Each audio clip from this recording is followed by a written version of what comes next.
Hola, corresendas. Soy Héctor García Rodicio. Soy científico de profesión y corredor por afición. Aquí te hablo de trail running desde una perspectiva científica. Y hoy hago un formato distinto al habitual. Hoy toca charla. Hoy se viene al podcast Salvador Ferrando. Salvador es graduado en nutrición humana y dietética y es máster PNI. ¿Y qué es esto de la PNI? Pues psiconeuroinmunología clínica, que suena muy rimbombante o retorcido, pero se refiere en definitiva a un enfoque de la medicina con visión integral del organismo. Psico se refiere a emociones, neuro a el cerebro y en particular pues neurotransmisores, hormonas, como por ejemplo pues, saldrá en la charla la ratio testosterona-cortisol. Bueno, inmunología se refiere a la microbiota, al intestino y al sistema inmunitario, que son tres elementos pues, muy relacionados entre sí. Y como decíamos, visión integral, porque también, eso sí, con neuroinmunología todo en realidad está interconectado y explica nuestra salud o nuestra falta de ella. ¿Cuál es el trabajo que hace Salvador? Bueno, para empezar podéis encontrarlo en salvadorferrando.com, ahí tenéis todo sus especialidades, sus servicios y podéis contactarlo para lo que necesitéis por su parte. Pero bueno, vamos a hacer un somero recorrido por a qué se dedica. Salvador Ferrando pues trabaja tanto con población clínica como con deportistas. Y con deportistas nos referimos a desde recreativos hasta incluso olímpicos.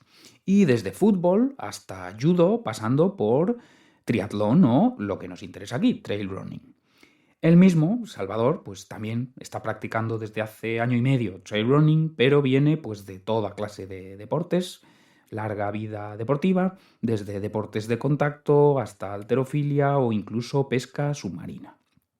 Y su trabajo, pues en el caso de la población clínica, pues tiene que ver mucho con problemas digestivos / enfermedades autoinmunes, que también tienen mucha relación, una cosa y otra.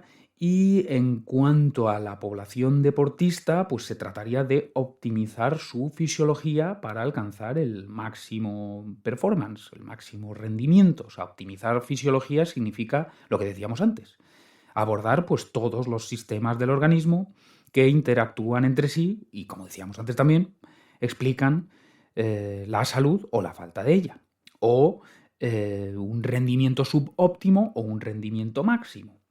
Bien, vamos a hablar de, por ejemplo, algunas de las cosas que han salido en la charla, pues macro y micronutrientes, la importancia de ciertos macro y micronutrientes en general y en particular en población deportista. Vamos a hablar también de déficits en esos nutrientes, consecuencias que pueda tener esto y también maneras de saber si estamos o no en niveles óptimos.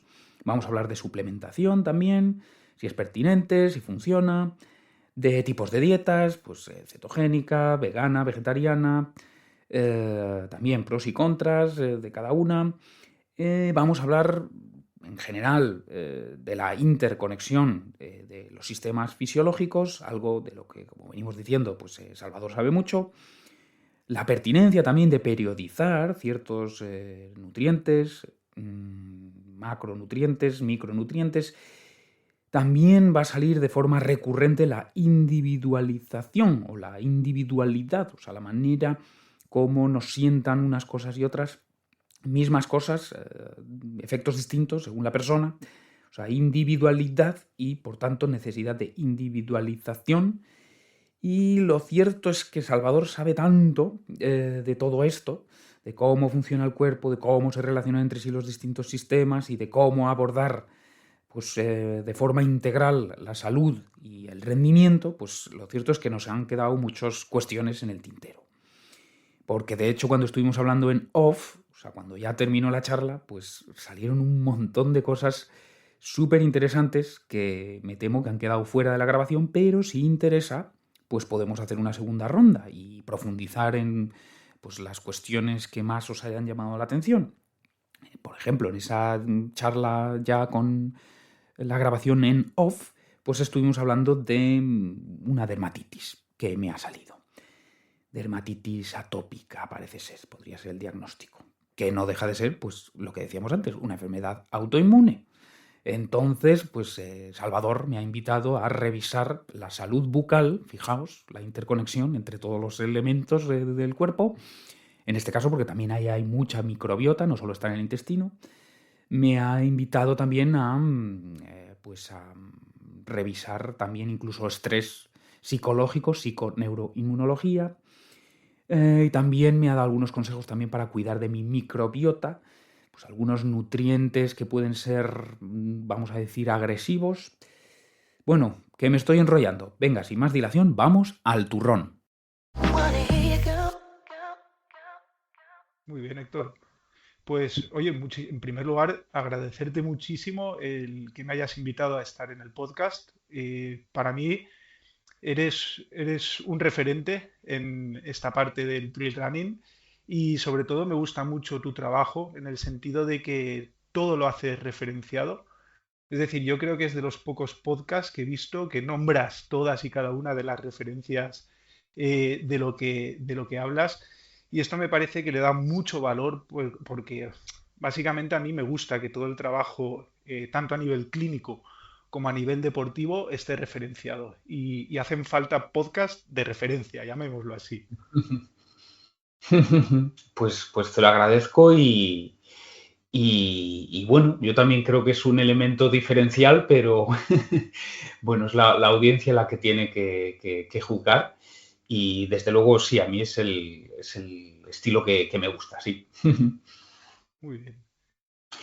Pues ya te he presentado, como te dije antes, y de modo que ya la audiencia sabe que estamos hablando con pues un nutricionista, también formado en psiconeuroinmunología y que trabaja con deportistas y que es deportista él mismo también.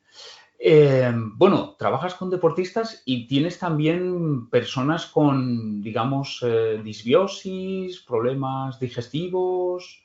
Ujú. ¿No? Eso Bueno, también. realmente el grosso de mi trabajo es clínico. Al fin y al cabo, trabajo en hospitales y mi consulta privada tiene un enfoque clínico muy potente. Trabajo con gente con disbiosis, principalmente, bueno, disbiosis y patologías funcionales digestivas de todo tipo, porque he trabajado de forma muy estrecha con algunos especialistas digestivos en el hospital y luego todo tipo de patologías, es decir, al final también me he especializado mucho en la parte del sistema inmunológico, entonces trabajo mucha patología autoinmune, por supuesto Mm, como dietista, alteraciones del peso.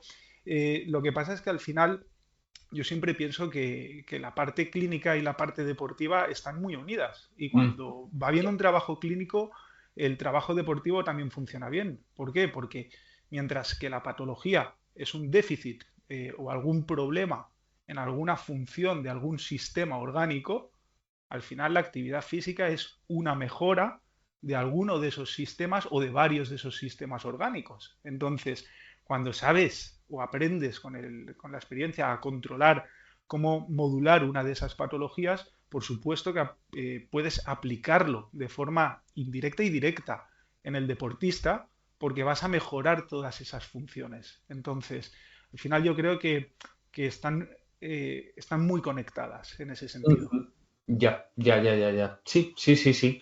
Sí, tiene sentido lo que planteas. O sea, se trata, sea un ámbito, un contexto clínico o deportivo, de mejorar los sistemas o mejorar la función de los sistemas. Partan del punto que partan. Ujú. Sí. Y bueno, mira, estamos hablando de función o de salud. Y una primera pregunta con la que empezar podría ser eso, ¿cómo saber si estamos saludables? ¿No? Y a veces, pues, acudimos, no sé, al índice de masa corporal, ¿no? Que pone en relación altura-peso, o quizá análisis de sangre, donde quizá miramos, no sé, glóbulos rojos, leucocitos, quizá hierro, quizá glucosa, seguro que colesterol, triglicéridos. Quizá también en el ámbito que nos ocupa, pues en pruebas de esfuerzo, pues se nos mira también la tensión, electrocardiograma, a veces ecocardiograma, Pero no sé si estos indicadores te convencen o si crees que debemos mirar cosas más profundas, o sea, dentro de un análisis de sangre más parámetros, o quizá lo contrario, quizá hay algún indicador pues más sencillo, más del día a día, como si duermes bien, si te sientes con vitalidad durante el día, si vas con regularidad al baño, no sé, el tono de piel. Claro, Mm, realmente, a ver, imagina que tú llegas a consulta, pues bien sea porque tienes una patología, porque te encuentras bien y quieres mejorar todavía más tu estado de salud, o porque vienes a mejorar tu rendimiento deportivo o a conseguir una marca deportiva. Antes de ningún análisis, simplemente, como bien decías, o sea, viéndote, se puede saber el color de la piel, la esclerótica, cómo está tu cabello, la densidad del cabello. Es decir, hay signos físicos que son muy visibles. A primera vista, claro, necesitas primero ese ojo clínico, esa experiencia de haber hecho mucha clínica, pero yo muchas veces cuando entra el paciente y entra a consulta o entra el deportista y entra a consulta y ya enseguida le ves o le ves una dismetría, puede ser, por ejemplo, incluso imagínate en cómo tiene la forma de la cara. Puedes encontrar una dismetría mandibular o una dismetría en cómo está caminando, pero también el color de la piel. Puedes ya empezar a pensar que puede ser que tenga alguna anemia, la forma de los ojos, si hay una disfunción tiroidea. Es decir, nosotros ya de entrada podemos determinar simplemente con signos físicos si este paciente puede tener alguna alteración o este deportista puede tener alguna alteración. Pero claro, para eso se necesita la experiencia clínica de haber visto a mucha gente en consulta. Si no la tienes, como bien dices, analíticas básicas ya te pueden dar gran información, todo lo que es la serie roja, la serie blanca, la glucemia, pero también hay que saber leerlas. Es decir, una analítica básica te puede dar información, pero si tú no sabes interpretarla o no sabes integrar cada uno de esos elementos, tampoco vas a saber qué es lo que le está ocurriendo a esta persona. Entonces, eh, muchas veces, incluso sin la analítica, con los signos físicos, con una buena anamnesis, como bien decías, por ejemplo, también, ¿cómo vas al baño? ¿En qué hora? ¿Cuál es tu horario? ¿Cuál es la consistencia? ¿Tienes gases durante el día? ¿Cómo duermes? Pero a lo mejor él te dice, duermo muy bien, pero tengo pesadillas. O duermo muy bien, pero me levanto varias veces a orinar. Todo esto pues pueden ser indicadores a lo mejor de que sufre de estrés crónico, de que hay un sobreentrenamiento, o si por ejemplo el horario de ir al baño no es el adecuado, de que hay alteraciones en la función hepática, si hay muchos gases que puede haber alteraciones de la microbiota, es decir, efectivamente tú puedes hacer analíticas básicas donde ya puedes ver algunas cosas, los signos físicos y luego también signos complementarios como esa calidad del sueño, ese horario, consistencia de las heces.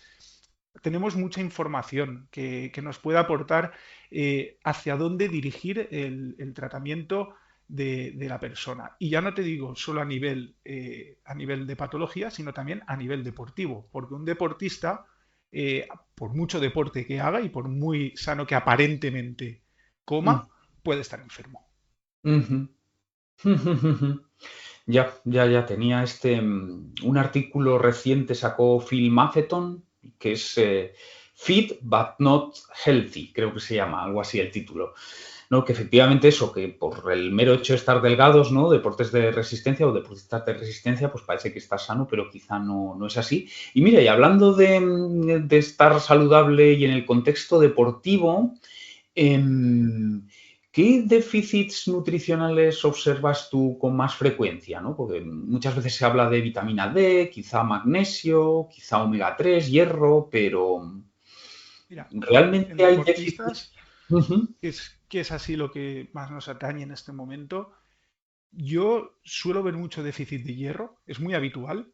O sea, el ujú, deportista suele tener anemia y esta anemia suele ir asociada también a un déficit del consumo de proteínas. Creo que ujú, en líneas generales las recomendaciones de ingesta proteica, si para la población general ya me parece que son bajas, las recomendaciones, ujú, porque incluso se consume por debajo de las recomendaciones, es que en el deportista son todavía más bajas. Se come ujú, muy poca proteína. Al final el hierro es uno de los elementos que más asociado está al consumo de proteínas, el hierro de alta biodisponibilidad, claro. ujú. Eh, pero luego también, por ejemplo, se ve mucho déficit de vitamina D. porque el deportista pues muchas veces sale a correr y sale a correr por la mañana a primera hora antes de ir a trabajar, no le da la luz solar, luego se va a trabajar, está todo el día encerrado. Entonces ahí hay tres elementos que yo creo que son clave: el hierro, la vitamina D y las proteínas, pero mucho más allá, porque cuando ya haces análisis, como decíamos, un poco más complejos, es decir, cuando ya te pones a indagar sobre micronutrientes específicos, deportistas, yo he detectado, y además muy a menudo, déficit de ácido fólico, déficit de vitamina B12, de zinc, de selenio, y esto, por ejemplo, combinándolo un poco con lo que decíamos anteriormente, a veces yo entro a consulta a un paciente y le veo que el pelo lo tiene fino, fino, un paciente, perdón, un deportista, un paciente que es deportista y le veo el pelo muy fino. Y a mí lo primero que se me ocurre es esta deportista o este deportista tiene un déficit o bien de proteínas, o bien de zinc, o bien de hierro. Y efectivamente luego cuando haces la analítica suele aparecer y puede ir mucho más allá, porque también he visto déficits de carotenos, de vitamina A. Es decir, yo veo a deportistas que están desnutridos de Mm. calcio, de magnesio. Es decir, tienen unos niveles de desnutrición brutales, que es lo que dices tú. Puede estar todo el estudio que comentabas, todo lo fit que quieras, pero están con deficiencias nutricionales muy gordas y muchos de ellos, esa desnutrición compromete su sistema inmunológico. Están cada dos por tres con infecciones, con herpes. Y no me recupero, bien de los entrenamientos. Y después del herpes me ha salido un constipado que lo llevo arrastrando 3 semanas. Con osteoporosis, Héctor. Osteoporosis o osteopenia, es decir, un deportista que supuestamente su calidad ósea es buenísima por esa propia desnutrición calórico-proteica, esa desnutrición de micronutrientes. Le haces un DEXA, por ejemplo, y Ujú. lo ves que está con una osteopenia, que tiene 30 y pico años y está con osteopenia, tiene el hueso hecho papilla. ¿Cómo puede ser esto? Y claro, sabiendo que hay niveles subóptimos o incluso déficits, claro, la pregunta siguiente, lógica, ¿no? Sería, pues, ¿cómo compensar, cómo mitigar esos déficits o esos niveles subóptimos? Y entonces aquí entramos la cuestión de los suplementos, si realmente funcionan, es decir, en el sentido de que se puede absorber, o sea, la calidad de estos suplementos, o incluso si el cuerpo, digamos, asimila igual nutrientes aislados o micronutrientes aislados, o qué importancia tiene pues la matriz alimentaria, o quiero decir, suponiendo que hay niveles bajos de zinc, de selenio, de lo que sea, de ciertos aminoácidos, ¿cómo logramos mitigarlo? ¿A través de la dieta, suplementos, las dos cosas? A ver, lo ideal siempre es a través de la dieta. Ujú. Pero claro, a veces, cuando el déficit es muy grande, a través de la dieta podemos tardar mucho tiempo en recomponer esas deficiencias. Entonces, yo mi recomendación, en primer lugar, sí que es verdad que los signos físicos visibles son una forma de determinar si puede haber algún tipo de deficiencia, pero yo creo que hay que hacer un muy buen análisis de base, de inicio. Por ejemplo, lo que comentábamos, lo que decías tú antes, el IMC. A mí me parece en un deportista estúpido tener el IMC como valor de referencia. Tú puedes tener una gran masa muscular y una estatura baja y que tu IMC sea alto, que te salga sobrepeso u obesidad, no tiene tampoco ningún sentido. Pero, por ejemplo, un DEXA, que es un método analítico similar a una radiografía, para que te imagines, es como una radiografía pero con una dosis de radiación muy baja, la misma que te puede dar cuando te comes un plátano. Es decir, es una radiación bajísima, pero que determina muy bien cómo está tu masa ósea, cómo está tu masa muscular, cómo está tu masa grasa. Es muy preciso, muy preciso. Y además tiene mucha evidencia científica detrás de cómo funciona y es muy fiable para luego hacer reproducibilidad del mismo. Entonces, yo empezaría con un buen DEXA para ver cuál es tu estado óseo, tu estado muscular, hacer una buena analítica de sangre, no solo una básica, sino complementar muy bien con todos los micronutrientes. Se puede incluso mirar el estado hormonal, hacer un índice de omega 3, que eso es súper interesante también. Luego, si quieres, podemos hablar de ello. O un panel de inflamación, que también te puedo comentar cómo funciona porque es súper interesante, ¿no? Pero primero, analizar qué es lo que falta, nunca presuponer, siempre, a ver, ¿cómo está tu músculo? ¿Cómo está tu hueso? ¿Cómo está tu sistema inmunológico? ¿Cómo está tu estado de micronutrientes? Y a partir de ahí, si es muy, muy, muy bajo, primero utilizar un suplemento y a continuación mantenimiento a través de la dieta. ¿Por qué? Porque la matriz alimentaria siempre es más biodisponible y es más completa. Te pongo un ejemplo. Si tú consumes carne o un hígado de ternera, estás consumiendo proteínas de alto valor biológico, estás consumiendo glicina, que es un aminoácido muy limitante para la formación de colágeno, estás consumiendo hierro, pero también estás consumiendo cromo. ¿Has oído hablar del cromo? ¿Has oído hablar del cobre? Pues son elementos que son necesarios para la formación de la hepcidina, que es un componente que va a permitir que el hierro se absorba. Es Ujú. decir, la matriz alimentaria es mucho más potente, bien seleccionada, mucho más potente que un suplemento aislado. Y encima genera menos desequilibrio. Porque si tú, por ejemplo, consumes un exceso de hierro, vas a producir que el cobre, el cromo, el selenio y el zinc se descompensen. Entonces, si siempre buscamos un alimento o una matriz alimentaria completa, se va a absorber mucho mejor. Ahora, si por ejemplo tú tienes muy bien el cromo, el selenio y el zinc y lo que tienes es un déficit de hierro tremendo, pues por ejemplo por la hemólisis del deportista o por o por pérdidas hemáticas en mujer deportista a través de la menstruación, entonces sí que te diría primero consume hierro, luego introduce la matriz. Mm. Antes has dicho que los deportistas observas déficits de proteína y también hablabas de que en general, bueno, sea población general o deportista, que ni siquiera llegamos a los mínimos recomendados. No sé si podemos concretar un poco, o sea, estamos hablando de 1,2, 1,5 gramos por kilo de peso por corporal y día, 1,6, 2, 2,2.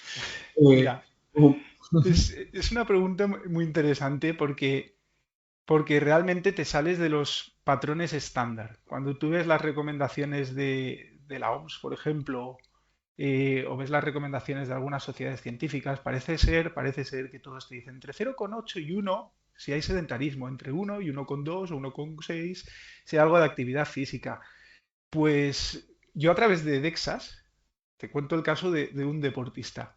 Yo he visto como que haciendo 3, 4 sesiones de ejercicio aeróbico por semana y 1 o 2 sesiones de ejercicio de fuerza y con 1,8 a través de un DEXA, yo le he visto que perdía masa muscular. Ujú. 1,8. Es decir, muchas veces el desgaste proteico no solo es a través del desgaste muscular, sino que, por ejemplo, el estrés psicológico o el estrés inmunológico van a producir mayor desgaste de aminoácidos, porque el aminoácido se utiliza para la neurotransmisión, el aminoácido se utiliza para la defensa inmune. Tú piensas, toda la serie blanca, leucocitos, linfocitos, son proteínas. Es decir, cuando estamos combatiendo una infección o cuando estamos combatiendo un estrés crónico, yo creo que, no sé si hay estudios publicados o no, pero creo que en sí, que las necesidades proteicas también aumentan. Entonces, en deportistas, yo lo he visto, hasta que no llegan a 1,8, 2 gramos, no mantienen su masa muscular. No te digo que ganen, no mantienen su masa muscular. Entonces, es muy importante eh, individualizar, individualizar, ver cada caso. Y a partir de ahí, marcar la recomendación. Entonces, por ejemplo, en este paciente que yo te comentaba, el óptimo lo encontramos con 2 gramos por kilogramo de peso por día, siendo que Ujú. su actividad es principalmente aeróbica. Pero es que, como bien comentabas tú hace poco en un podcast, la destrucción muscular que se produce, por ejemplo, en bajadas es Ujú. muy intensa. Incluso te diría que yo creo que es mucho más intensa que lo que puede haber en un ejercicio de fuerza. Pero es que no, nosotros somos corredores de montaña. Y el corredor de montaña creo que sufre una destrucción muscular muy intensa. Y las necesidades proteico-calóricas del corredor de montaña son mucho más altas que las de otro tipo de deporte. Más de los que nos pensamos. No sé si hay estudios o no publicados, la verdad que no lo he mirado, pero creo que son mucho más altas de los que nos pensamos. Y hace falta individualizar, hacer el DEXA, comprobar y luego los parámetros analíticos también son indicativos, cómo están las proteínas totales, cómo está tu sistema inmunológico. Cuidado, yo no sé si has oído hablar, pero muy interesante, el ratio de testosterona-cortisol, Ujú. cómo está tu TSH, tu T4 libre, tu RT3, son hormonas que están indicando el estado energético celular. Es decir, si tu ratio testosterona-cortisol no es óptimo, o vemos que tu TSH empieza a subir, o tu T4 libre empieza a bajar, o tu RT3 empieza a subir, puede ser que haya un desequilibrio inmunológico porque te estás forzando. Puede ser que haya una desnutrición proteico o calórica, o puede ser que tengas una desnutrición de micronutrientes. Esto hay que mirarlo muy de cerca en nuestros deportistas. Pues me surgen varios comentarios, lo que has dicho.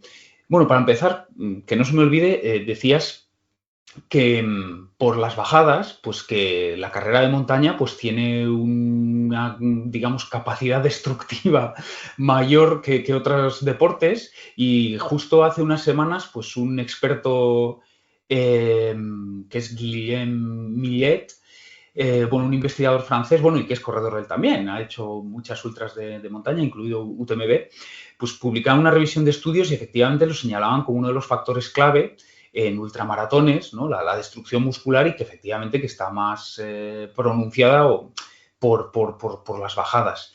Eh, y sí, vamos, y hace toda clase de estudios para confirmar esto. Si no me equivoco, antes y después de una carrera te hace estimulación eléctrica del músculo, yo creo, para ver como la capacidad del sistema nervioso de ejercer fuerza, y luego también pues mira indicadores como la LDH, CK y mioglobina también. Pero bueno, en fin, que efectivamente que sí, o sea, que correr cuesta abajo es muy, muy destructivo.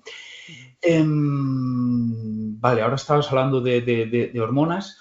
Em, Mira, no quiero dejarlo en el tintero también, que hace un momento hablábamos de cantidad de proteína, pero no sé si llegas a afinar también de equilibrios de aminoácidos, ¿no? Como por ejemplo has mencionado la glicina. Entonces yo sé que en general, o sea, más allá de eso, de los niveles de proteínas, si afinamos un poco más y entramos ya en los niveles de ciertos aminoácidos, pues si no me equivoco, parece que solemos tener exceso de metionina, ¿no? Que obtenemos a partir de carnes magras y quizá un déficit de glicina, que estaría Sí, más pues en la casquería, ¿no? O sea, eso cuando es. comemos pues, animales enteros, como puede ser marisco, ¿no? Que ahí sí que lo... Entonces eso, metionina, glicina y otros aminoácidos, no sé si afinas tanto o si... Sí, sí, sí, me gusta mucho afinar y de hecho muchas veces completo. Es decir, muchos deportistas pues no son grandes partidarios de estar comiendo órganos todos los días. Y realmente el perfil de aminoácido del órgano es muy interesante porque contiene los aminoácidos limitantes para la formación de estructuras de colágeno que tan importantes son en el deportista. Y más en el deportista de montaña, donde sus articulaciones en líneas generales sufren mucho. Entonces, de hecho, yo muchas veces a mis deportistas les complemento, por ejemplo, cuando consumen una carne magra, con glicina. Ujú, O, por ejemplo, cuando veo que el componente de proteínas el valor biológico de las proteínas que han consumido en la comida no es óptimo, con MAPS, el Master Amino Acid Pattern, aminoácidos esenciales, para ujú, complementar junto con glicina. ¿Por qué? Porque si no también se van a producir descompensaciones. Es decir, muchas veces los aminoácidos entre ellos se intentan reequilibrar. Los que ujú. son esenciales se forman a partir de los no esenciales. Entonces, muchas veces puedes dejarte ciertos aminoácidos en el aire y Mm, entonces la formación de esa masa muscular o la recuperación de esa masa muscular después de un entrenamiento o del sistema inmunológico, como comentábamos, no va a mm, ser adecuada. Entonces, yo siempre lo tengo en cuenta. Medirlo es muy complicado. Es muy complicado porque nosotros tenemos un pool de aminoácidos celular, es decir, de hecho, nuestra reserva de aminoácidos y de proteínas el músculo, pero también tenemos un pool a nivel hepático, un pool a nivel sanguíneo. Entonces, vería estúpido realmente analizar las fracciones de aminoácidos en sangre, porque sé que esto va a ser muy variable a lo largo del día, a lo largo del momento del entrenamiento, si has comido, no has comido. Entonces, lo que yo intento siempre es que a través de la alimentación se introduzcan todos los aminoácidos que podamos con una muy buena compensación entre aminoácidos esenciales, no esenciales y semiesenciales, y luego, si no, complementar bien con MAPS o bien con glicina o bien con colágeno. Me parece muy interesante. Ujú. Pues uno de los targets, digamos, o uno de los puntos que más nos afecta como corredores y en particular de montaña, pues es el tejido blando, ¿no? O sea, efectivamente hay mucho problema, pues eso, fascia plantar o tendón de Aquiles. Y me preguntaba si efectivamente el suplemento de colágeno pueda tener ahí porque hasta donde yo sé, están compuestos en buena medida los tendones, ¿no? de colágeno, si no me equivoco. Ujú. Entonces, si tienes problemas de tendones que están hechos de colágeno, suplementas con colágeno, la lógica dice que podrían contribuir, ¿no? Pero no sé, ¿qué experiencia tienes con A ver, esto? yo soy... Aquí la pregunta es chulísima porque aquí hay dos, hay partidarios y Ujú. detractores, y además muy potentes, ¿no? Yo, perdónenme los detractores, pero yo soy partidario. Yo soy partidario. Creo que el colágeno es necesario porque no consumimos alimentos que contengan los aminoácidos que contiene el colágeno.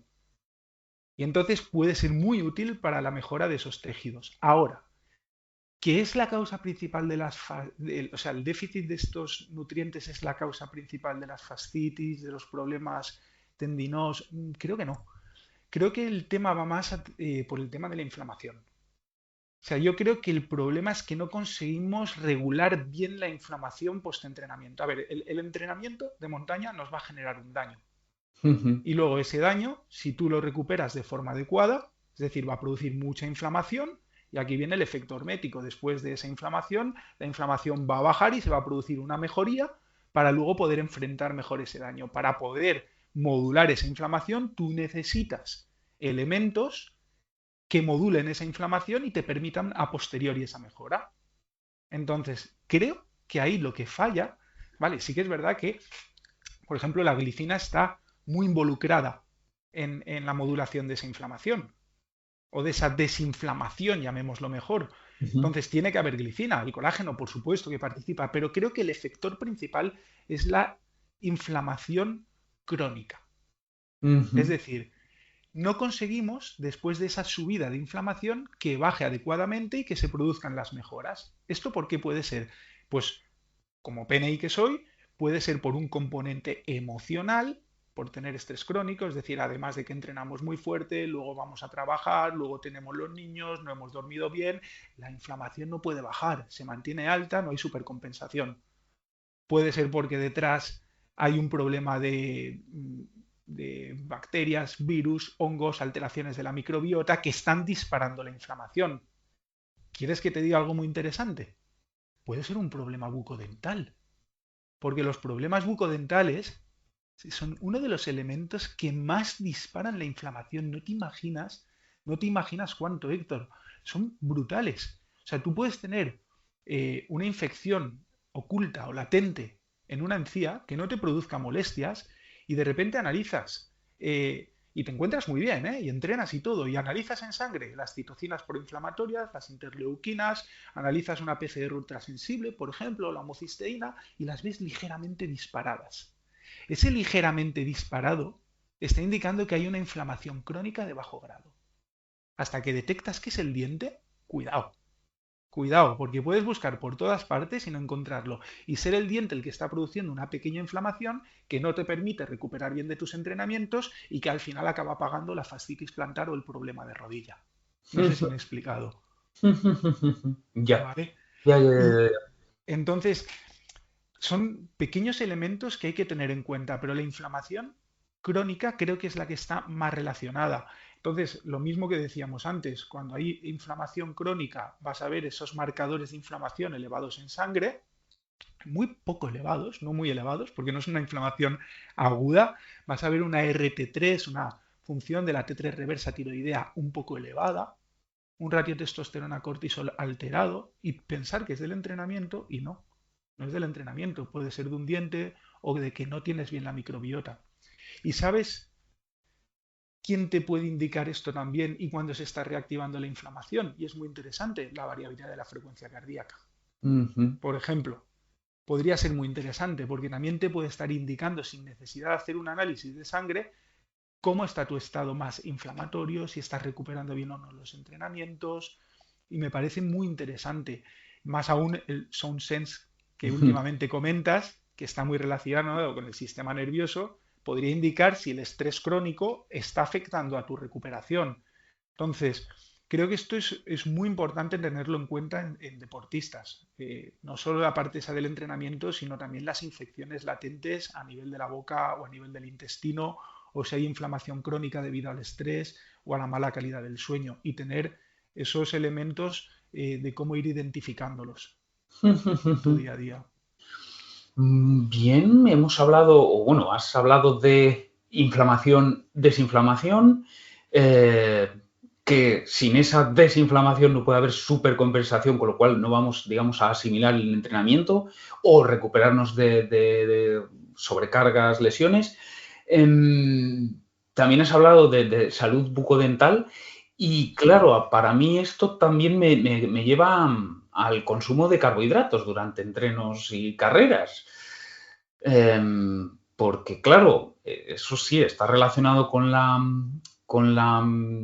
salud bucal o bucodental. Y luego también entiendo que altas ingestas y repetidas durante horas, ¿no? Una carrera larga, una carrera ultra, y estás comiendo cada 20 minutos. Eso entiendo también que es un estrés, ¿no? Pues y bueno, además, encima en un sistema digestivo comprometido, ¿no? Porque pues hay isquemia, o sea, la sangre se está dirigiendo a los músculos locomotores o los músculos respiratorios, en fin, los músculos que están haciendo el trabajo, y el flujo de sangre no está allí, o incluso también hay hipertermia, con lo cual también eso, se está yendo hacia la periferia también la sangre. O sea, es un entorno hostil para la digestión y sin embargo tú le estás pidiendo que digiera cantidades muy altas de encima productos, o sea, ultraprocesados en definitiva. No sé, ¿cómo ves el papel de los carbohidratos en todo esto? A ver, es muy importante, ¿eh? Porque el carbohidrato al final es necesario. Es decir, al final es el elemento con el que se genera una energía más eficiente en el fondo, Ujú, ¿vale? Entonces, ¿que podemos tirar solo de grasas? Sí, sin duda alguna podemos tirar solo de grasas con un residuo tremendo, porque se va a generar residuo. Al utilizar grasas vamos a generar residuos metabólicos e incluso más oxidación celular que utilizando glucosa, ¿vale?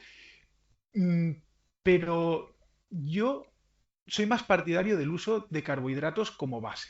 Ahora, el deportista tiene que ser flexible metabólicamente. Aquí está, creo, la clave. Es decir, eh, creo que te lo he escuchado en uno de tus capítulos de podcast, que hablabas del tema de las pruebas de esfuerzo, si no recuerdo mal, con el coeficiente respiratorio, el RER. ujú. Para mí esta es la base. En nutrición, creo que en nutrición deportiva y más en montaña, esta tiene que ser una de las bases. Es decir, cuando tú vengas a mi consulta, ven con una prueba de esfuerzo hecha. Es que esto es clave, porque a mí una prueba de esfuerzo me va a estar enseguida indicando si tú eres un mayor consumidor de carbohidratos o un mayor consumidor de grasas. Vas a poder identificar si tú eres de los que necesita 120, 60 o 40 gramos de carbohidrato por hora.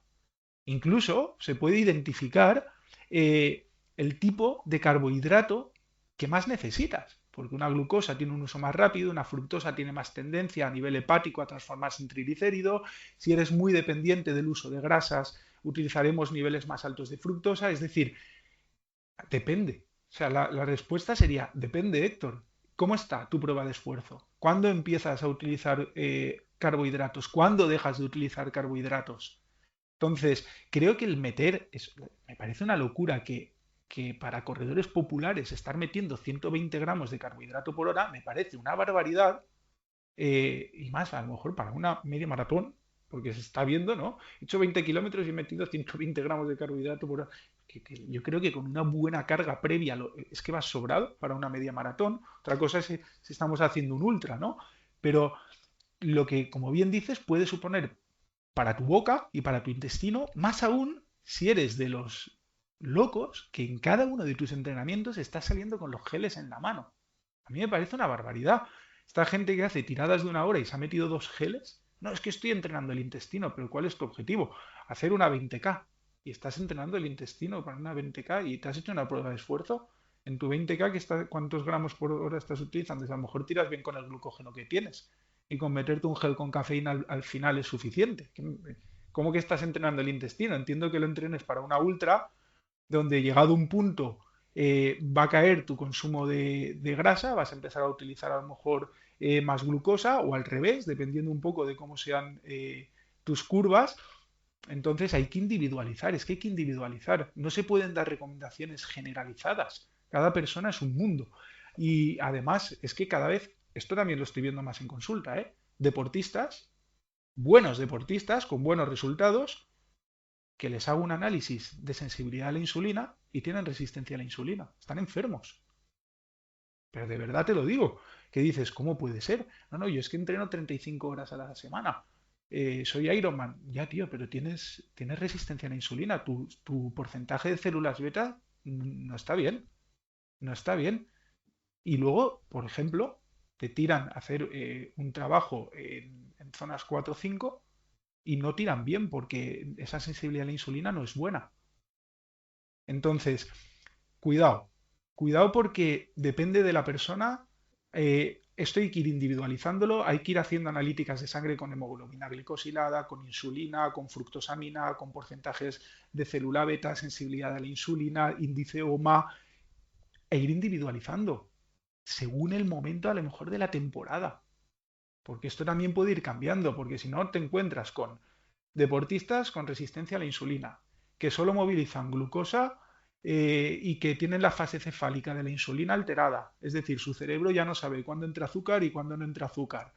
Y al final acaban generando tolerancia a esos azúcares y les sale una barriga por esa resistencia a la insulina que no se quita ni a la de 3. Entonces, cautela, cautela. Ujú. Porque además son productos procesados, no son productos, como decíamos antes, con una matriz, con sus polifenoles que interactúan. No, son productos más procesados.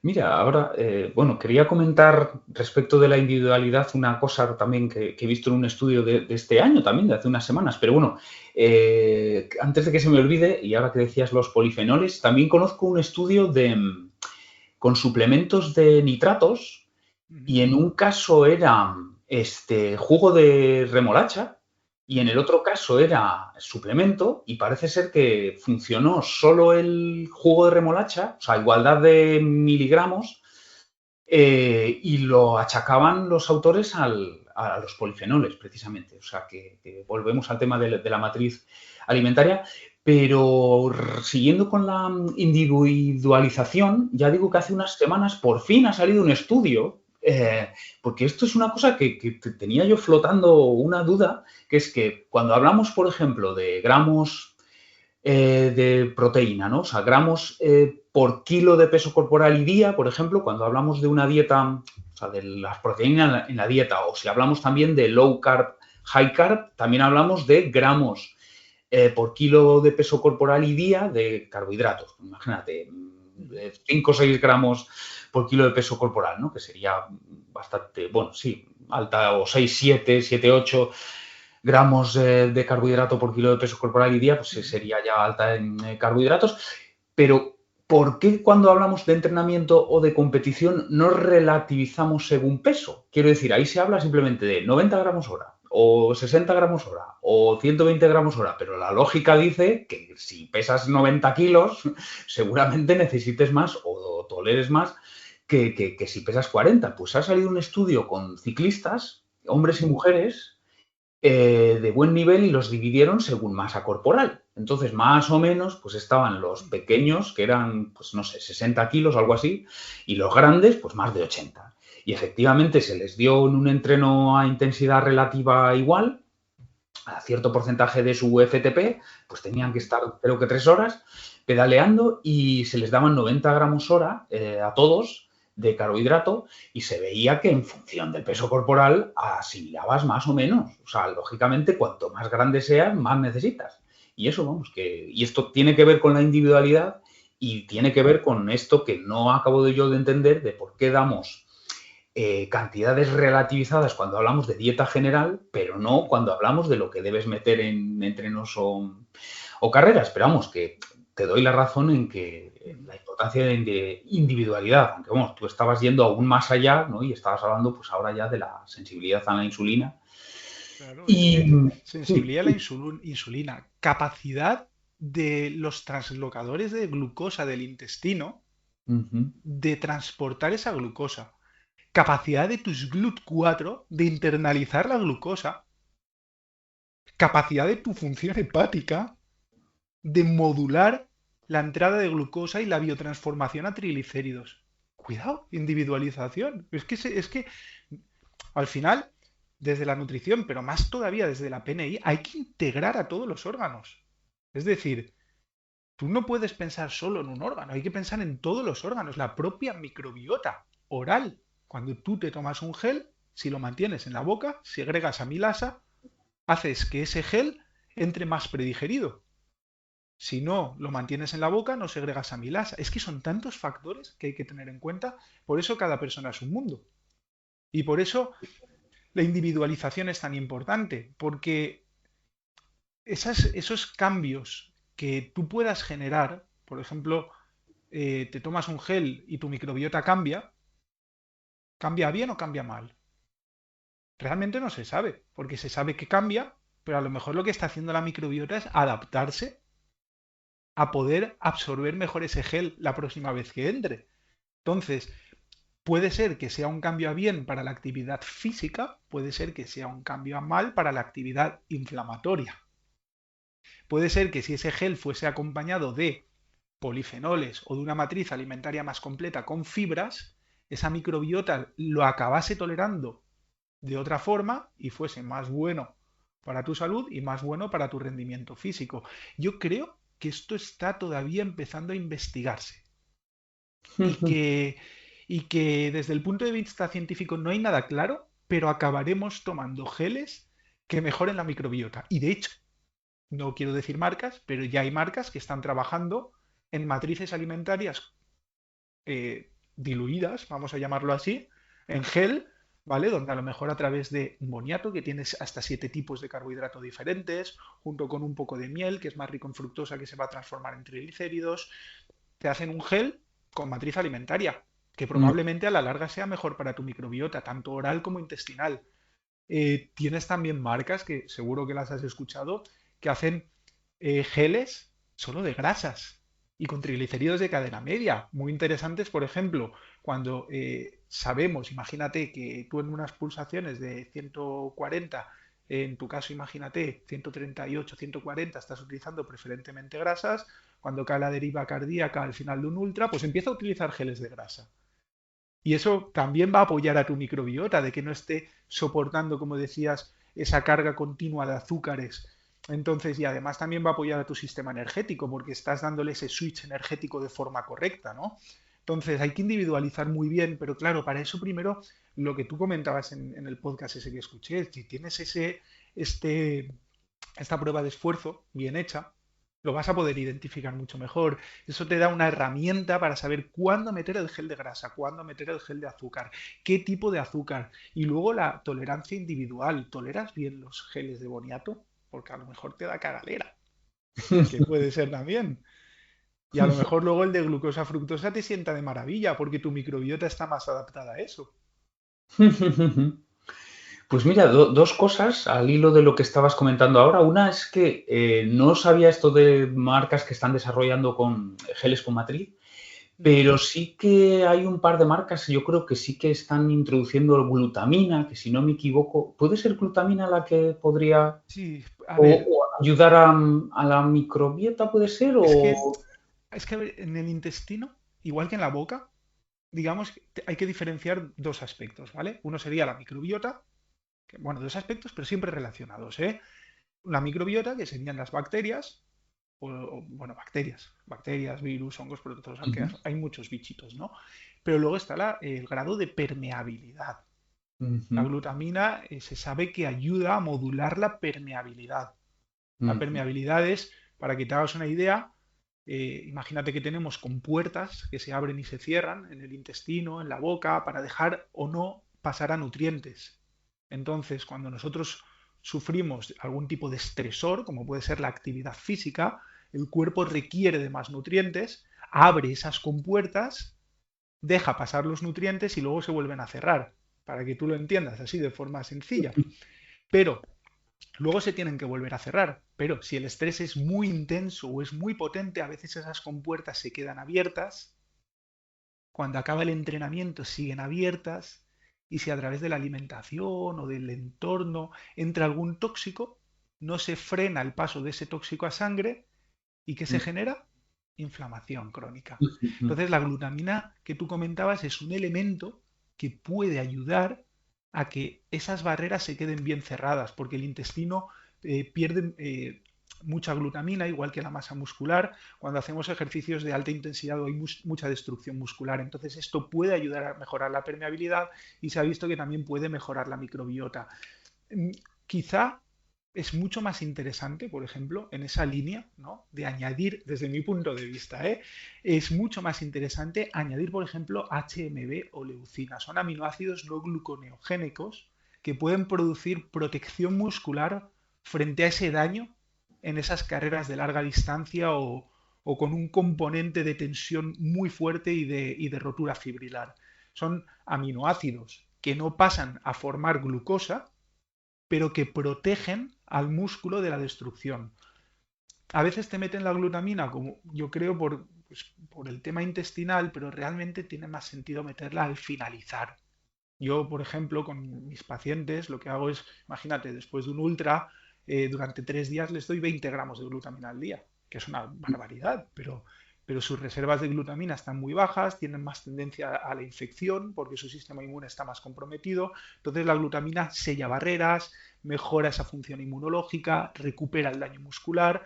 Bueno, meto glutamina y bastantes más cosas, pero ese es uno de los elementos muy interesantes finalizada la competición, para evitar ese daño tanto inmunológico como muscular como digestivo, porque otra, los deportistas tienen el sistema digestivo tocado por esa permeabilidad, tanto estrés, tantas barreras abiertas, tanta endotoxemia, sistema inmune comprometido, intestino comprometido y al final lo que decíamos antes, fascitis, lesión. Por eso es muy importante modular la inflamación post carrera. Y de eso ujú. también se encarga la microbiota, ¿eh? Sí, sí, a mí me constaba, creo que era, traía esta marca de nutrición deportiva, traía la glutamina en el recovery, pero, o sea, que estaba pensado, como decías tú, para después de carrera, pero que había gente que estaba empezando a usarlo durante la carrera y como que le funcionaba bien y o que la sensación era como que se asienta el estómago. Pero bueno, hablabas antes también de la individualidad. Y me pregunto si la manera como absorbemos, digamos, distintos nutrientes es más genética o epigenética. Quiero decir, tiene sentido porque me consta que existen tests genéticos que te dicen, pues, no sé, si cómo asimilas o cómo metabolizas, no sé, la cafeína o cómo metabolizas los carbohidratos o, yo qué sé, la lactosa. Y, y me pregunto, o sea, asumiendo, ¿no? Estamos de acuerdo en que hay mucho factor individual, o sea, que cada persona es un mundo, como se suele decir, pero es una cuestión más genética o epigenética, es decir, lo que has comido durante la infancia, adolescencia, la actividad física que has tenido, o sea, lo que has hecho en tu vida o incluso la gestación también. Uh O -huh. sea, desde la gestación y hacia adelante o antes de la concepción, digamos. es, son los dos. Ujú.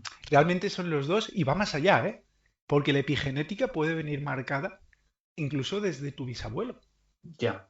Es Sí, decir, eso que esto es de tú, la una holandesa, ¿no? sí, sí, es que es brutal. O sea, se ha visto que, por ejemplo, Tú fíjate, si tu bisabuelo estuvo sometido a un gran estrés por efecto de una guerra, por ejemplo, o tu abuelo fumó, tú tienes genes que se han metilado o se han acetilado, son, digamos, cambios genéticos que pueden hacer que el gen esté ahí, pero esté inactivo o Ujú. esté más activo. Entonces, cuidado, porque tú puedes tener un gen inactivo dependiendo de lo que le pasó a tu bisabuelo, o puedes tener un gen activo dependiendo de lo que hizo tu madre. Entonces, es súper curioso. Por eso lo de los genes, cuidado, porque sí, puede estar, pero puede no estar. O sea, tú puedes tenerlo, pero que este gen jamás se exprese. Entonces, es que hay relación, por supuesto, y además hay una evidencia científica muy potente y muy sólida sobre esto, ¿no? Hay una relación entre los genes y la absorción de alimentos brutal. Hay variantes para la conversión de carotenos. Es decir, caroteno es el precursor de vitamina A, que por ejemplo hay en una zanahoria. Entonces tú comes zanahoria y a lo mejor tienes un 20% de transformación a vitamina A y otra persona tiene un 90%. Entonces resulta que si tú tienes un 20 vas a tener que comer kilos y kilos de zanahoria hasta que puedas obtener las necesidades de vitamina A que requieres. Y otra persona comiéndose una zanahoria obtiene toda la vitamina A que necesita. Pero es que en la misma línea tienes de ácido alfa-linoleico a omega 3. Ujú. Es decir, yo como semillas de chía porque tiene omega 3. No, no te equivoques, tiene un precursor de omega 3. Y ahora, como tú tengas una variante genética o no la tengas, pero tengas una variante epigenética, una metilación, una acetilación que modifique este gen o cómo se expresa este gen, te vas a comer kilos y kilos de semillas de chía y no vas a tener omega 3. O con el hierro, o con la absorción de vitamina D a nivel de la luz solar o de los alimentos. Cuidado, que también tienen vitamina D. Entonces habrá gente, por ejemplo, variantes genéticas, que simplemente comiendo huevos, sus niveles de vitamina D están bastante bien, con muy poca exposición a la luz solar, o de ácido fólico, o incluso de absorción de grasas, de determinadas grasas alimentarias. Entonces, lo mismo que decíamos antes de la generalización. ¿120 gramos de carbohidrato por hora para todos? No. Individualiza. ¿Cómo? ¿Haciéndome un test genético? No, tampoco, porque tampoco hay test epigenéticos que puedan determinar cómo se expresa ese gen. Haciéndote un análisis de sangre básico, comprobando cómo te encuentras, cómo varía tu VFC o tu Sound Sense en este caso, ¿no?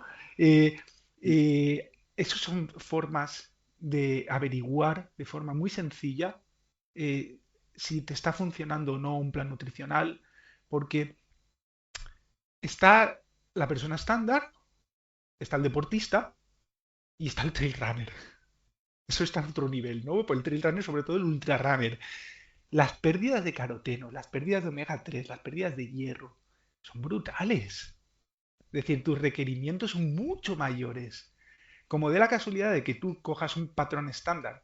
No, no, pues yo no voy a comer carne por X motivo. Ahora no me va a dar el sol porque tengo la piel muy blanca y voy a meterme 30 horas de entrenamiento semanal. A lo mejor acabas con una desnutrición brutal y con una osteoporosis, como estábamos comentando, porque no te has individualizado. Solo has visto por ahí que no sé quién no toma el sol, hace todos los entrenamientos a oscuras y no come carne, y resulta que su genética y epigenética lo toleran perfectamente y la tuya no. ¿Ahora qué? ¿Ahora qué?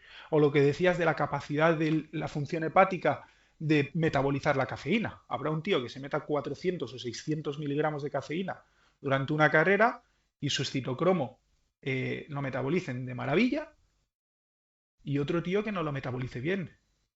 Y no lo metaboliza bien y este tío va a tener un problema porque le va a subir las pulsaciones. Puede haber cambios, ¿no? O su capacidad antioxidante se va a ver alterada posteriormente. Hay que individualizar muchísimo. Y aquí hay una cosa que es súper curiosa y queda mal que yo lo diga, ¿eh? Pero tú fíjate, a ver, esto me pasa, me viene un deportista a consulta, a lo mejor a la segunda visita y me dice, oye, Salva, pero ¿cuántas calorías tiene mi dieta? Y le digo, es que no lo sé. Me dice, ¿cómo que no lo sabes? Y digo, es que yo no calculo las calorías, es que yo te individualizo las calorías. Yo te hago un patrón dietético y al mes evaluamos cómo te encuentras, cómo está tu analítica, cómo han sido tus entrenamientos y a partir de ahí reestructuramos. Pero que yo te diga a ti, toma 2.400 me parece tan ridículo, o 2.800 porque un día vas a tener estrés y tu consumo va a ser 400 mayor. Un día vas a tener una infección y tu consumo va a ser 300 mayor. Un día vas a cocinar el alimento de una determinada forma y vas a bajar 200 o 150 calorías el componente calórico de ese alimento. Entonces, realmente hay que individualizar en base a tu evolución personal. Ahí está la clave. Ahí está la clave. ¿Por qué? Porque si tú te coges y dices, sí, es que mira, el pollo tiene 4 kilocalorías por cada gramo de carbohidrato, 9 kilocalorías por cada gramo de grasa, perdona. Estamos hablando de que esto de las kilocalorías, ¿sabes de qué año es, Héctor? Pues me imagino que de principios del siglo pasado o cosas así. 1890, el Atwater. Vale. O sea, estos determinaron cuántas calorías tenía cada alimento y desde entonces lo hemos mantenido. ¿Y qué se ve ahora? Los estudios más actualizados te están diciendo, cuidado, que parece ser que esto sí está bastante fiable, pero luego cada persona absorbe de una manera, cada persona metaboliza de una manera, cada alimento, según cómo ha sido cultivado, según cómo ha sido criado, tiene una composición diferente. Entonces no podemos tomar ese patrón estándar a nivel dietético, hay que individualizarlo. Entonces, lo mismo con lo que decías de los genes. Cada persona es un mundo. Hay que ver tu caso en concreto, hay que personalizar tu caso en concreto, hay que reevaluar y ahí es cuando consigues que estés bien nutrido. Un pequeñito detalle, cuando decías que no midas calorías, sino que simplemente vas haciendo ajustes, vas haciendo análisis y en función de si la cosa funciona, pues se mantiene o no. O sea, que me parece pues que tiene, o sea, muy razonable, vaya. Entiendo que tampoco mirarás proporciones de macros, ¿no? O sea, macronutrientes, o sea, que A tampoco ver, eso es relevante, ¿no? también Vamos, hay tener una, como un pequeño boceto, un pequeño esquema, pero que tampoco creo que le, es ¿no? que Sea muy central. ahí hay una cosa que es el bagaje profesional. Al final, de alguna manera, tengo una estandarización mental. He visto tantos deportistas y he visto tantos pacientes que solo viéndote y viendo más o menos el deporte que haces, tengo un cálculo aproximado en mi cabeza, que luego se puede ir 20 gramos para arriba, 20 gramos para abajo. Eso, a ver, al final tengo una base por experiencia, pero, pero sí que es verdad que esa base se modifica un poquito también, por ejemplo, si tú traes una prueba de esfuerzo, sí que es más determinable si a lo mejor la proporción de carbohidratos tiene que ser más alto un día de alta intensidad o la proporción de carbohidratos tiene que estar quitada durante una semana de descarga de baja intensidad para favorecer la función mitocondrial y que no haya un metabolismo tan citoplasmático. Hay que ir modificándolo, ¿no? Sí que hay una base, como bien dices, ¿no? Hay una base sobre la que trabajar, pero esa base hay que ir intercambiándola eso, según cómo evoluciones, básicamente. No sé si era esa la pregunta. Sí, sí, sí, vamos, imaginaba eso, que era que supongo que tienes como una pequeña plantilla, pero que es muy flexible. Y mira, también me surge una curiosidad, y como has trabajado con deportes, digamos, de equipo, deportes, digamos, no sé si decir de esfuerzos intermitentes, y también con deportes de endurance, donde, aunque es verdad que en la montaña también hay intensidad variable, pero puede ser un poco más estable, no sé si has detectado diferencias entre futbolistas, por ejemplo, y trail runners, o volvemos a la individualidad. O sea, que con independencia del deporte lo que más determina es la persona concreta. A ver, yo por ejemplo, en los futbolistas que he trabajado bastante con ellos también, los futbolistas son grandes deportistas, pero interválicos. Ese es mi punto de vista. Son más interválicos, metabolismos muy glucolíticos. Y esto los hace muy tendentes a tener mucha resistencia a la insulina. Hay Ujú. estudios publicados y son súper curiosos donde la mayor parte del equipo es resistente a la insulina. ¿Por qué? Hacen su entrenamiento muy potente durante 2, 3 horas al día, lo que corresponda, ¿no? Y luego el resto del día están sentados y consumiendo carbohidratos. Entonces, esto lo diferencia quizás del trail runner o del ultra runner o de otro tipo de deportes en que creo que son deportes que emplean más horas, en líneas generales.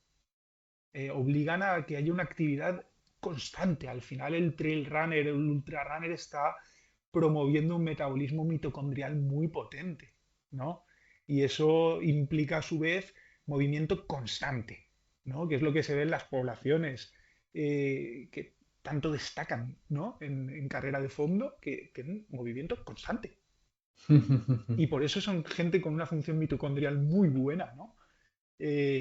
Entonces yo creo que van un poco por ahí los tiros. Son deportes diferentes, igual que el remo, ¿no? También son más explosivos, requieren una masa muscular diferente o diferente, ¿eh? No es que sean, ya te digo, el trail runner, por ejemplo, tiene una masa muscular muy específica para su deporte. El futbolista, una masa muscular y un metabolismo muy específico para su deporte. Y creo que los tiros van por ahí. Entonces, sí que es bueno que todos tengan flexibilidad metabólica. De hecho, se ha visto eso, que si tú al futbolista, si son casi todos resistentes a la insulina, les mejoras esa resistencia a la insulina, lógicamente luego van a mejorar su rendimiento deportivo, pero en su ámbito. Pero al final todos los deportistas tienen esa base de una buena función mitocondrial, una buena función muscular, una buena nutrición, que no es así en todos, como hemos visto, ¿no? Hasta aquí, pero que se puede mejorar y esto es parte de nuestro trabajo. Pues sin ánimo de meternos en charcos, pero es verdad que cuando hablábamos de la individualidad, inevitablemente estaba pensando que quizá desde el punto de vista genético y epigenético no todos estamos preparados, no sé si cabe decirlo así, para ser vegetarianos, para ser cetogénicos. Quiero decir que te puede atraer esa dieta por cuestiones ideológicas, no sé si decir, o filosóficas, pero que quizá no está, entre comillas, hecha para ti. O sea, que igual me gustaría ser vegetariano, pero es que no puedo convertir las semillas de lino en omega 3 o el hierro de origen vegetal en hierro hemo, ¿no? Creo que se llama. Y así sucesivamente. O lo mismo, que me atrae mucho la dieta cetogénica por yo que sé qué historia que he escuchado, pero que es que a mí no me sienta bien y que aunque me cueste creerlo, pues igual a mí me sienta bien el pan, incluso el pan blanco, no lo sé, no sé si cómo ves este Fíjate, asunto. la verdad que te voy a decir una cosa, porque esto me ha pasado a mí, me ha pasado a mí. O sea, y me ha pasado con pacientes, y acabas de decir una cosa que yo le digo a mis pacientes a veces. Yo le digo, mira, no todo el mundo puede ser vegetariano o vegano, mejor dicho. Digo, porque por lo que estamos viendo, por muy bien que hacemos las cosas, no conseguimos que estés bien nutrido.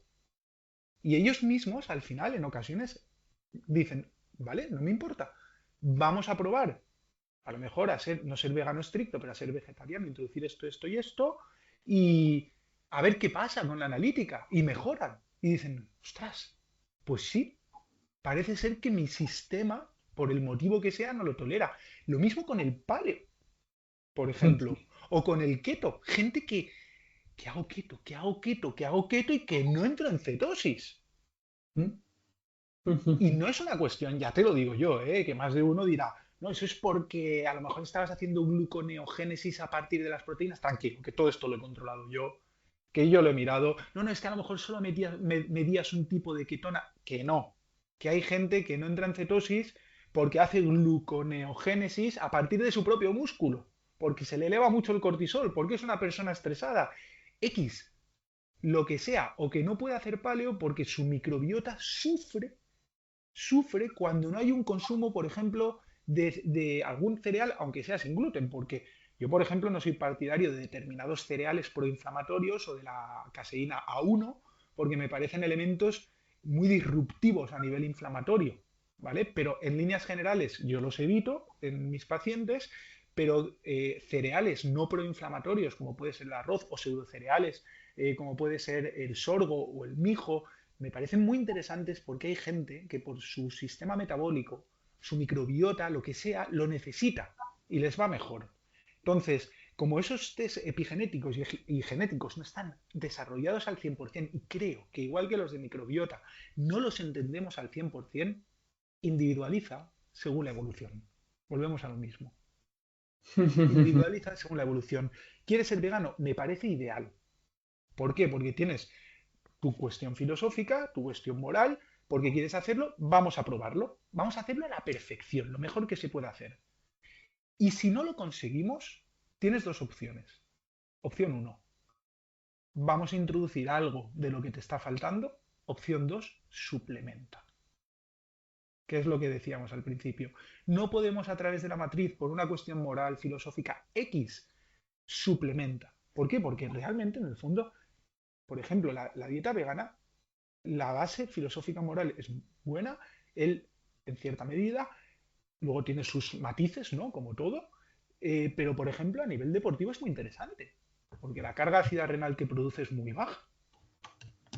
Es decir, no modifica prácticamente el pH hacia un pH ácido, lo que va a permitir que siempre estés en un metabolismo más mitocondrial, que no se genere tanto lactato. Es súper interesante, pero cuidado porque puede producir pérdida muscular, como te puede producir déficits de carotenos, de hierro. Hay que tener todo muy bien cuadradito. Entonces, también puedes modular el pH en este sentido para favorecer ese metabolismo mitocondrial y que a lo mejor no generes tanto lactato y mantener un rendimiento aeróbico más largo, metiendo más cantidad de verdura con tu dieta con proteína o metiendo dosis pequeñas de proteína, un suplemento X de proteína, pero siempre con esa matriz que antes comentábamos, que a su vez module los iones bicarbonato, no haga sufrir al riñón, todo esto que esté bien equilibrado.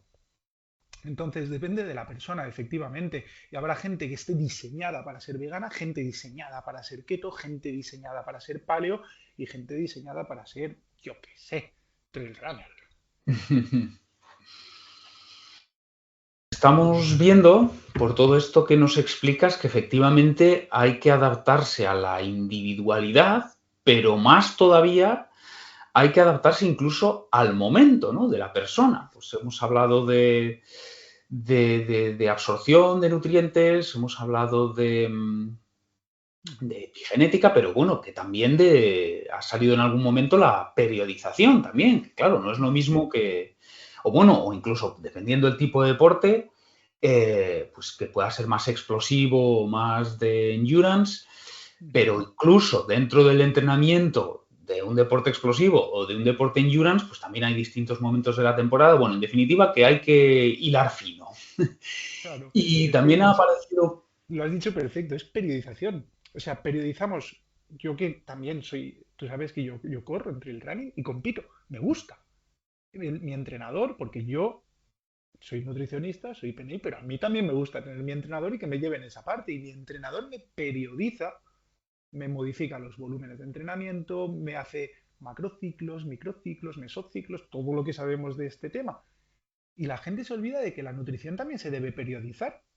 O sea, es como si yo siempre te pusiese Farlek, Farlek, Farlek, Farlek, Farlek durante toda la temporada.